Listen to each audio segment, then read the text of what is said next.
Hi everybody, Jake Breen here, Team Utah Cribs at Berkshire Hathaway Utah Properties, and also brought to you by Breen Homes.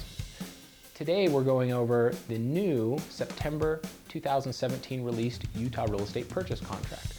This may seem boring, but we've tried to make these videos short and we're breaking down little sections of the contract so that you, as the consumer, understand what's going on. In this video, I'm talking about Section 6, which is title and title insurance. Most of it's pretty straightforward.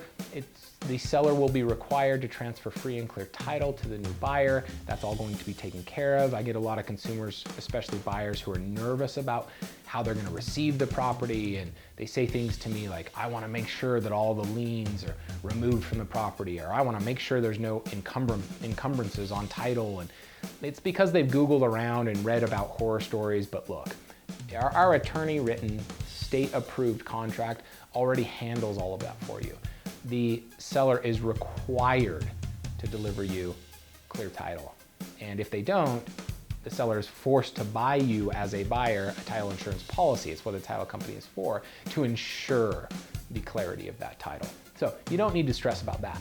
But let me read you Section B, which is new and something we're dealing with all around the world right now, which is short-term rentals.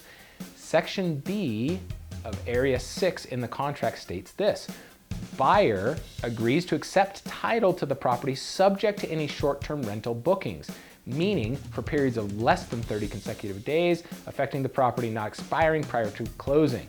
Okay, what does this mean? Well, a lot of people are renting their properties on VRBO or Airbnb. Perhaps they're just renting a bedroom, and they may not be legally zoned to do that. They may or may not. A lot of people are doing it illegally. That's a subject for another time. But what it's stating here is that if you as a seller have done this, the buyer is required to accept those bookings. So this can get a little bit sketchy. You've got a seller who's booked a few times on Airbnb. Perhaps they're going to leave during the ski season and they've rented out their property on 5 or 6 different weekends, and the buyer doesn't necessarily know about it, and maybe these renters have given deposits, and all that needs to transfer to the new buyer. It's got to be disclosed, and the new buyer is forced to accept those bookings.